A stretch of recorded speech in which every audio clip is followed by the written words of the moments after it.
Okay, hello everyone, I am Kshitish and I'm back with another video जिसमें मैं आपको सिखाऊंगी how to master English in 15 days and we're going for day 7.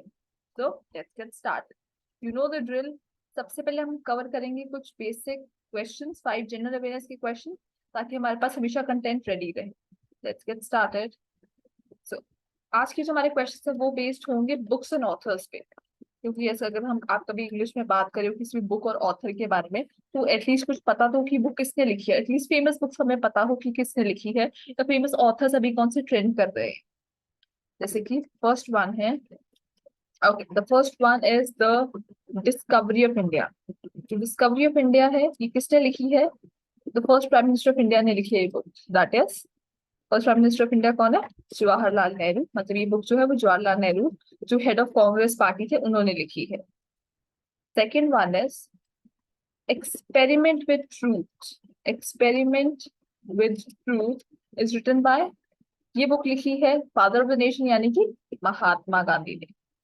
Mahatma Gandhi ने book लिखी experiment with truth. Experiment का मतलब होता है change कर करके देखना. हम केमिस्ट्री में एक्सपेरिमेंट करते हैं ना, चेंज कर करके देखते हैं. ये एसिड लेते हैं, उसमें बेस डाल देते हैं, उसमें सॉल्ट डाल देते हैं, पानी घोलते डाल कुछ भी घोलते हैं, चेंजेस करते हैं, उसे एक्सपेरिमेंट करना कहते हैं. Okay, third one is, third book जो है वो है wings of fire. Wings of fire ये बहुत ही फेमस प्रेसिडेंट ऑफ इंडिया ने लिखी है, which is doctor APJ Abdul Kalam. Doctor APJ Abdul Kalam ने फेमस बुक लिखी है. अब्दुल कलाम ने फेमस बुक लिखी है which is wings of fire, जिसमें उन्होंने अपने बारे में लिखा है कि उन्होंने कैसी लाइफ स्पेंड करी, उनकी फैमिली क्या करती थी, तो कैसे साइंटिस्ट बने, और क्या उन्होंने जो एकम्प्लिशमेंट्स हासिल करी हैं, ये सब उन्होंने उस बुक में लिखा है. वो उनकी ऑटोबायोग्राफी है, ऑटोबायोग्राफी है. Okay, fourth one is, fourth book है how I taught my grand mother to read. ये बहुत ही फेमस लेडी ने लिखी है, how I taught my grand mother to read. How I taught my grand mother to read ये लिखी है इन्फोसिस की को ओनर सुधा मूर्ति ने. सुधा मूर्ति जो है वो बहुत ही फेमस लेडी है. ये जो Infosys company, IT company India में, उसकी को ओनर है. मतलब जो नारायण मूर्ति है वो उनकी वाइफ है, ये सुधा मूर्ति. और ये वैसे भी बहुत फेमस है, बहुत ही अच्छी राइटर है, बहुत ही अच्छी, बहुत ही काइंड, बहुत ही जेनरस लेडी है. सो एंड इवन ये मदर इन लॉ है ऋषि सुनक की. ऋषि सुनक जो कि यूके के, यूनाइटेड किंगडम की प्राइम मिनिस्टर है, उसकी मदर इन लॉ है Sudha Murthy. And last one is, the fifth one is, this is also famous author. इन्होंने बहुत सारी बुक्स लिखी और इनकी बुक्स पे बहुत सारी मूवीज भी बनी है. जैसे 5.7 एक बुक है, और इस पे जो मूवी बनी उसका नाम है 3 इडियट्स. 5.7 बुक जो है वो चेतन भगत ने लिखी है. उस बुक, इस मूवी पे मूवी बनी है 3 इडियट्स. ऐसी हाफ गर्लफ्रेंड मूवी इन्हीं की बुक पे बनी है. टू स्टेट मूवी इन्हीं की बुक पे बनी है. So he is also famous author. Okay, just one question, one bonus question for you, जो आप आंसर करें, ट्राई करना आंसर कर, कि मिसेस फनी बोन्स जो है, अब आप ये आंसर करें कमेंट सेक्शन में, मिसेस फनी बोन्स की ऑथर कौन है? Let me tell you, she is very famous. Okay, आप कमेंट सेक्शन में आंसर करें, who is the author of Mrs Funny, who is, sorry, not sorry sir, who is referred as Mrs funny Bones. Okay, अब ये question, ये चीज मैंने आपको क्यों बताई, इसका बहुत ही बेसिक सा रीजन है. किसी भी चीज को बोलने के लिए कंटेंट होना चाहिए. अब आप देखिए, अगर आप कभी जवाहरलाल नेहरू के बारे में बोल रहे हो तो आप बोले कि 14 अगस्त स्टूडेंट डे मनाते हैं, फर्स्ट प्राइम मिनिस्टर है, ये बुक लिखी है उन्होंने, डिस्कवरी ऑफ इंडिया. कभी महात्मा गांधी के बारे में बोले तो आप बोले कि यस, वो पोरबंदर में रहते, गुजरात में रहते थे, फादर ऑफ द नेशन है, उन्होंने सॉल्ट मार्च किया, बहुत एक अच्छे फ्रीडम फाइटर है, उन्होंने बुक लिखी एक्सपेरिमेंट विद ट्रूथ. तो हमेशा बोलते थे कि truth and non violence are the greatest weapon in the world. Wings of fire, doctor APJ Abdul Kalam, best president of India. He did many achievements, बहुत ही काइंड, बहुत ही जेनरस, बहुत ही हम्बल बैकग्राउंड के हैं. जो बुक लिखी wings of fire. Okay, next one, how I taught my grand mother to read, Sudha Murthy ने लिखी है, जो कि बहुत फेमस है, को ओनर है इन्फोसिस कंपनी की. ठीक है, बहुत ही जनरस लेडी हैं. ठीक है, बहुत अच्छी ऑथर है, बहुत ही सिंप्लीफाइड लिखती है. अगर आपको अपने बच्चों को कभी कोई बुक देनी हो समर वेकेशन, विंटर वेकेशन में पढ़ने के लिए, तो आई वुड सजेस्ट आप सुधा मूर्ति के एक बुक पे, क्योंकि वो बहुत ही सिंपल लैंग्वेज में होगी, मॉरलफुल बुक होगी. So your kid will also learn something, and you can also read it. She writes good books. And last one is Chetan Bhagat, ये भी फेमस ट्रेंडिंग ऑथर है। हम ऐसे भी बोल सकते हैं कि चेतन भगत जो है वो टॉक ऑफ द टाउन है। टॉक ऑफ द टाउन का मतलब वो चीज जो ट्रेंडिंग है, ठीक है। So yes, he is the talk of the town. उनकी बहुत सारी बुक जो है फेमस है, talk of the town. Sorry, let me erase it, let me write properly, it is talk of the town. Done. आप comment section में answer जरूर करिएगा कि मिसेस फनी बोन्स किसको रेफर किया जाता है in a sentence. Who is referred as Mrs funny bones? Question mark. Now moving ahead to the second section of the second section of the video, which is exploring new things. Exploring new things में भी हम content को थोड़ा सा one up करेंगे और आपको आज की चीजों के साथ जो है फ्रेश अप करेंगे कि अब दुनिया में क्या हो रहा है। ओके, आज हम बात करने वाले रिसेंटली जो हुआ है, विच इज एक बहुत ही फेमस प्रिंटर है जिनका नाम है दूती चंद। दूती चंद, अब आप देखते हैं इनके साथ क्या होता है। दूती चंद इज क्वाइट मैंने को very is quite a famous printer of India. बहुत ही फेमस प्रिंटर। प्रिंटर मतलब होता है वो जो ऐसे भागता है फेसेस, वो वाले। Famous printer of India. Okay, okay. She एक है तो है, she has won many medals. She's won many medals and accolades. Accolades in the past. Accolades in the past. Okay. After that, अब उन्होंने क्या किया है? Now the thing about Duti Chand is that she has won many medals and many trophies in the past, and she was very great, and she has done many. What do they say? She has done many famous. Okay. So she has done. She has participated in many famous games. Even in Olympics, also she has won many medals for India. But the thing is, now recently, just see what happened is. Now recently, what happened to Duti Chand is that.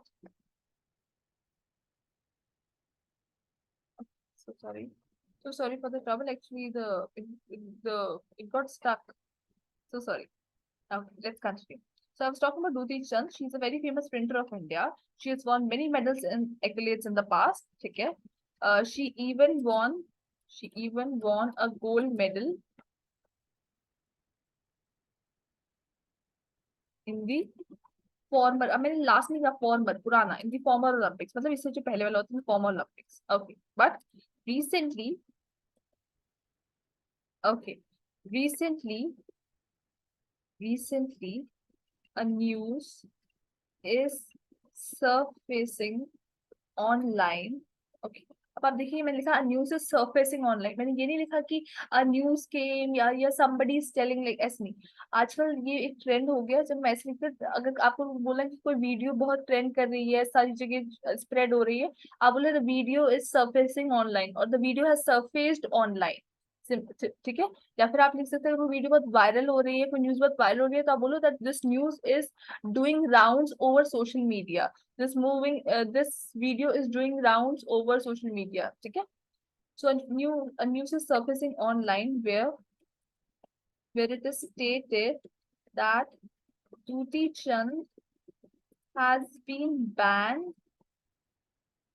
for 4 years by NADA. NADA जो है वो India की national anti doping agency है।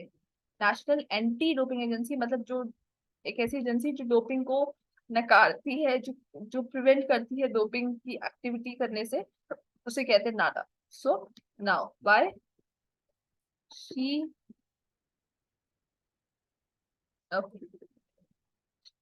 she has been accused of doping.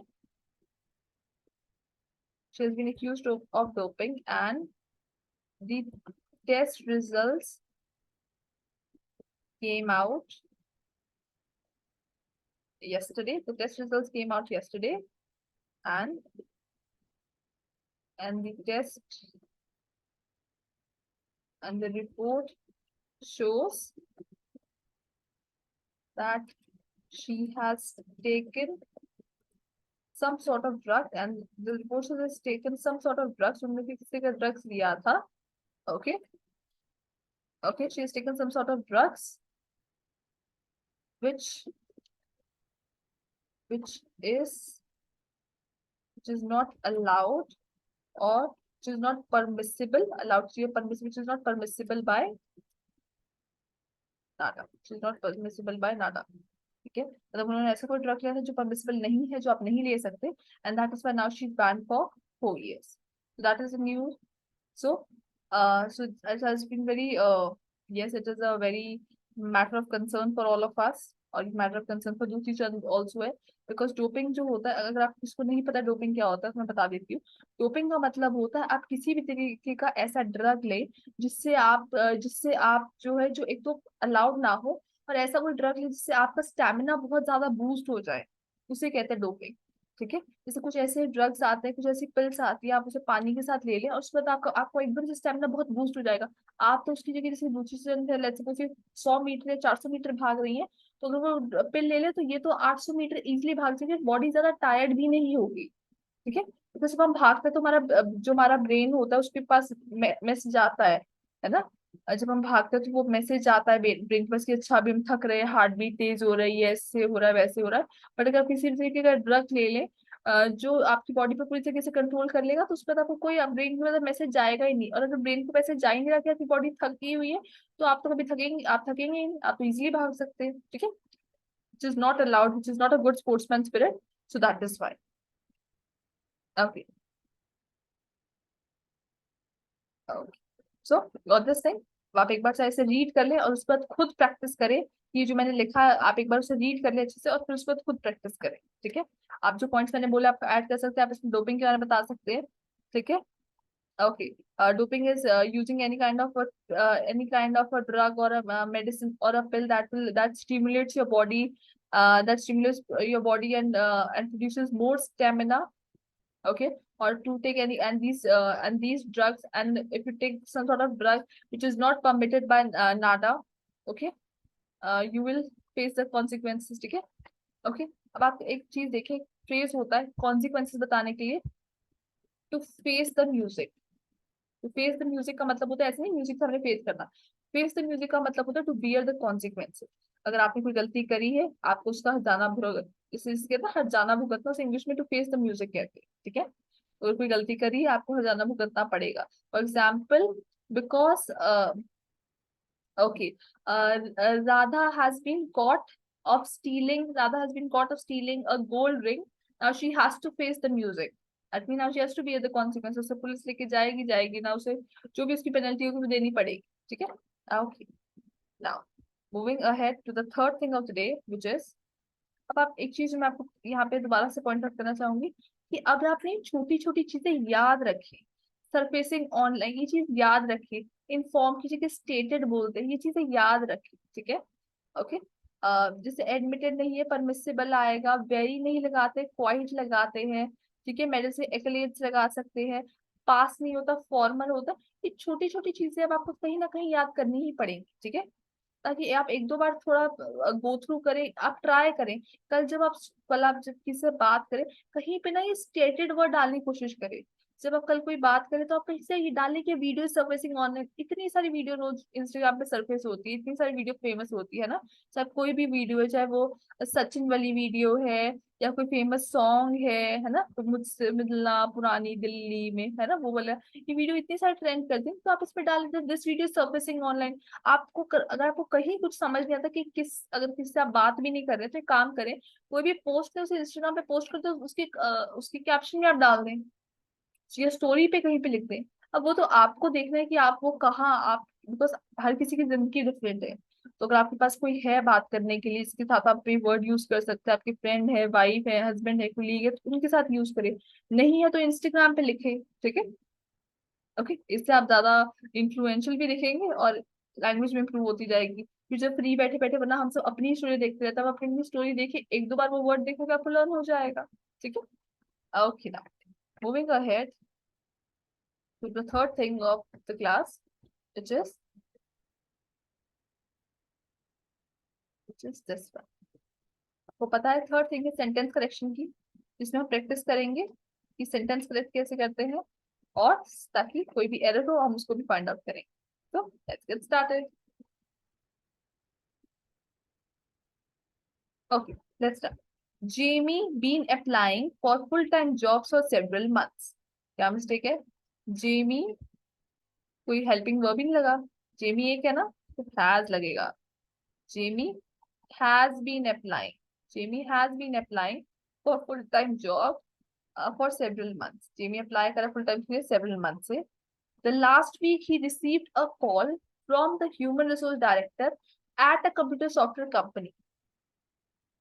The last week नहीं होता, कुछ नहीं होता, इनके पहले द नहीं आता. आप याद रखिए last week, yesterday, today, tomorrow, this day, that day, इन सब का कुछ द नहीं आता. ठीक है. Last week, comma, he received a call, उसे कॉल आई कहाँ से? From the human resource director. आप स्पेलिंग भी देख ले, अगर आपको स्पेलिंग में प्रॉब्लम होती है एक बार स्पेलिंग भी देख ले. ह्यूमन रिसोर्स, आर ई लिखी, सोर्स की स्पेलिंग रिसोर्स डायरेक्टर. एट वो कहाँ पर है? At a computer software company. Sentence खत्म हो गया, फुल स्टॉप. एच कैपिटलाइज करेंगे. द डायरेक्टर, आज जेमी, डायरेक्टर ने जेमी से पूछा. द डायरेक्टर आज जेमी. ओके. द डायरेक्टर आज Jamie, could he fly to Chicago. ये चिकागो नहीं है, शिकागो है. Chicago for a job interview. Could he fly to Chicago for a job interview. अब इसमें वो कंडीशन बोल रहा है.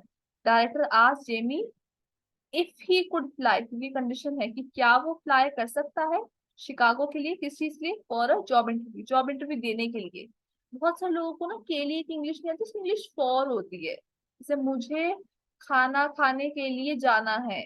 I have to go for eating my food, और have to go for eating my lunch. ठीक है. तो के लिए की इंग्लिश फॉर है. बहुत सारे लोग भूल ही जाते हैं बीच में कि के लिए की इंग्लिश क्या है. So try to remember it. Okay.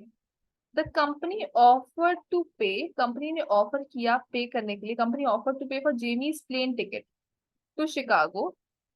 Okay. अब आप ये देखिए एक चीज, अगर आपको कभी ना पता हो कि ये एपोस्ट्रोफी क्यों लगाते हैं. एपोस्ट्रोफी लगाते हैं हम किसी भी चीज की पोजेसिवनेस शो करने के लिए. जैसे कि आप ये देखें, जब हम कोई चीज ये बता रहे, पोजेसिवनेस का मतलब होता है इससे ये चीज सिर्फ इस पर्सन की है, कोई इस चीज को हाथ नहीं लगाएगा. जैसे हम सब पोजेसिव होते हैं ना किसी ना किसी चीज के लिए. जैसे I am very possessive about my heels, मतलब मुझे होता है कि मेरे हील्स को कोई हाथ नहीं लगाएगा. जैसे आप भी किसी चीज के लिए पोजेसिव होंगे, मम्मी के लिए, पापा के लिए, बैग के लिए, शूज के लिए, फोन के लिए, कैमरा के लिए. तो अब आप देखिए अपोस्ट्रोफी कैसे लगाते हैं, क्यों लगाते हैं. जैसे मुझे लिखना है राधा बैग, मतलब ये बैग किसका है? एस के बाद वाला कौन सा वर्ड है? बैग है ना. मतलब ये बैग किसका है? सिर्फ राधा का है, और किसी का नहीं, हाथ नहीं लगाएगा उस बैग को. ये राधा का बैग है बस. तो जब हमें पोजेसिवनेस सिखानी कि ये चीज बस इसी की है, तो उसके लिए हम अपोस्ट्रोफी लगाते हैं. एग्जाम्पल अगर मैं बोलूं, जेमीज प्लेन टिकट, मतलब ये प्लेन टिकट किसकी है? सिर्फ जेमी की, और ये नहीं कि कोई और उठ के चला जाएगा. सिर्फ और सिर्फ प्लेन टिकट जेमी के लिए है, जेमी की है. तो जब हम शो करते हैं पोजेसिवनेस की, ये चीज सिर्फ इसी पर्सन को बिलोंग करती है, तो एपोस्ट्रोफी लगता है. अब आप एक चीज देखिए, यहाँ पर एक चीज एक और देखिए. जैसे यहाँ पे जेमी की प्लेन टिकट, मतलब एक जेमी की प्लेन टिकट है. यहाँ पे बैक इसका राधा का, सिर्फ एक राधा का. और अगर हमें ज्यादा लोगों की प्लूरल की बात करनी हो तो कैसे लगता है? जैसे मुझे पूछना है बॉयज शूज. अब यहाँ पर क्या है? ये भी ठीक है. मतलब इसका मतलब कि एस के बाद वाला कौन सा वर्ड है? शूज है. मतलब ये शूज किसको बिलोंग करते हैं? सारे बॉयज को, प्लूरल बॉयज. यहाँ पे ज्यादा लड़कों को बिलोंग करते हैं शूज. ठीक है. ओके. ऐसा नहीं है कि सिंगुलर में लगता है, प्लूरल में भी एपोस्ट्रोफी लगता है, लेकिन प्लूरल में एस जो है उसके बाद ऊपर लगेगा इन्वर्टेड कॉमा. ठीक है. ओके. इससे मैं अगर बोलूं,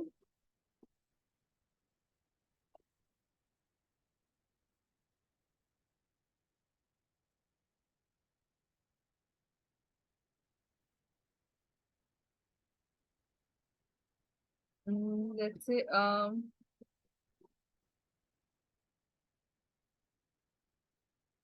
okay, Indian citizenship, which means की जो सिटीजनशिप है ये किसको मिल, किसकी है? सिर्फ और सिर्फ इंडियंस की है. मतलब जितने इंडियंस हैं उनकी सिर्फ, और किसी की, ना किसी अमेरिकन की, ना किसी ऑस्ट्रेलियन की, ना किसी कोरियन की, ना किसी जापानीज. ठीक है. आई होप यू गॉट. ये सिंगुलर वाला है जिसमें नाम, इन्वर्टेड कॉमा एस, और जो भी चीज है. और प्लूरल वाले में पूरा और फिर एस और फिर उसके ऊपर इन्वर्टेड कॉमा. चल let's get back.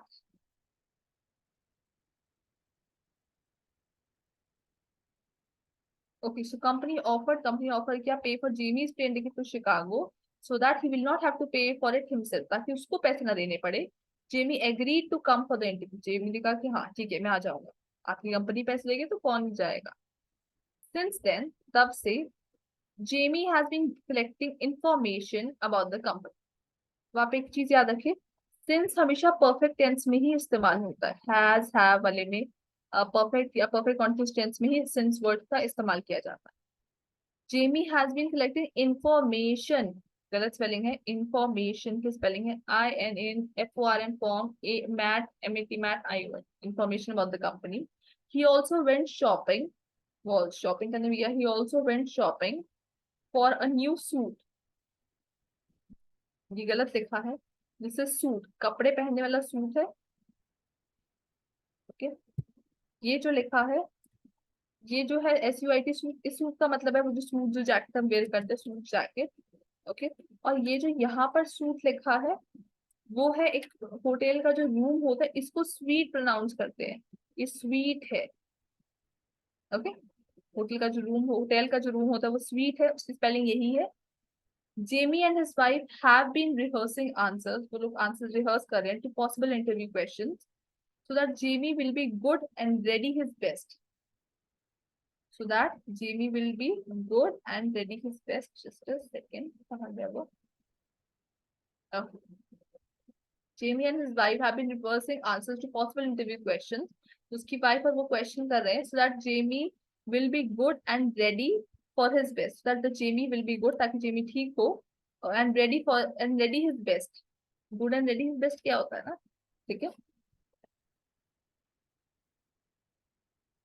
Ready,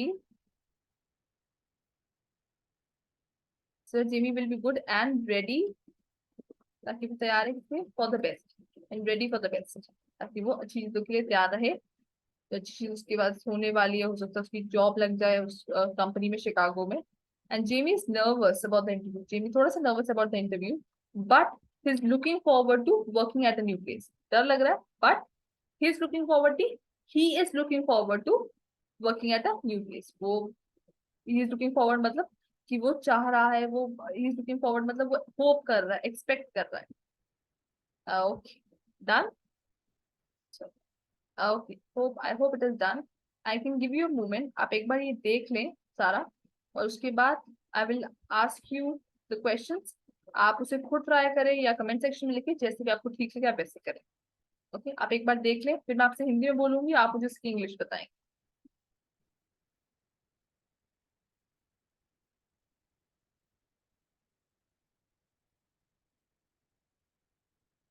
I hope you are ready. अगर आपको और टाइम चाहिए तो आप इसे पॉज कर सकते हैं वीडियो को. Now time for the test. Let's get start. Ready, all the best और break a leg. Break a leg का मतलब ये होता है ऑल द बेस्ट.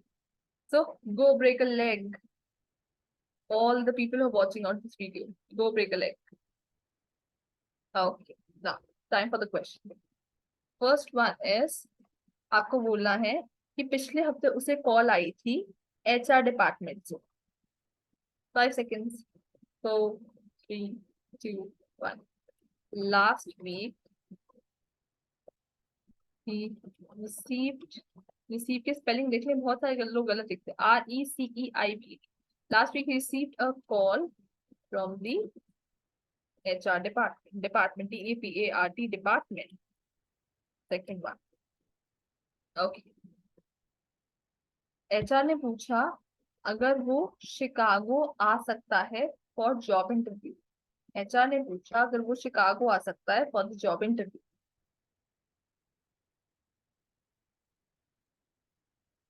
HR पूछा, HR asked if, commissioner, if he could lie to Chicago, if he could come to Chicago, दोनों ही ठीक है. शिकागो for the, इस बात के लिए for the job interview. Okay. Third one is, okay, आपको बोलना है कि वो शॉपिंग पे गया अपनी वाइफ के साथ सूट खरीदने के लिए. 5 seconds. He went for shopping to buy a suit. Fourth one, आपको बोलना है that, आपको बोलना है कि जेमी जो है, ओके, जेमी और उसकी वाइफ जो है वो क्वेश्चंस रिहर्स कर रहे हैं इंटरव्यू के लिए। जेमी और उसकी वाइफ क्वेश्चन रिहर्स कर रहे हैं इंटरव्यू के लिए। 5 seconds. Jamie, Jamie and I are rehearsing, R-E, फिर here के spelling H-E-R, here sing, rehearsing the questions, the possible questions, rehearsing the possible questions for the interview. Okay, okay.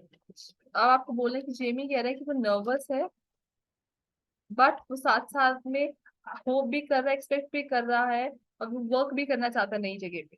5 second. I am nervous but I am also looking forward, मैं आशा भी कर, looking forward मतलब वो भी कर, looking forward to work at a new place, ताकि मुझे नई जगह पे काम करने का होप भी कर रहा हूँ।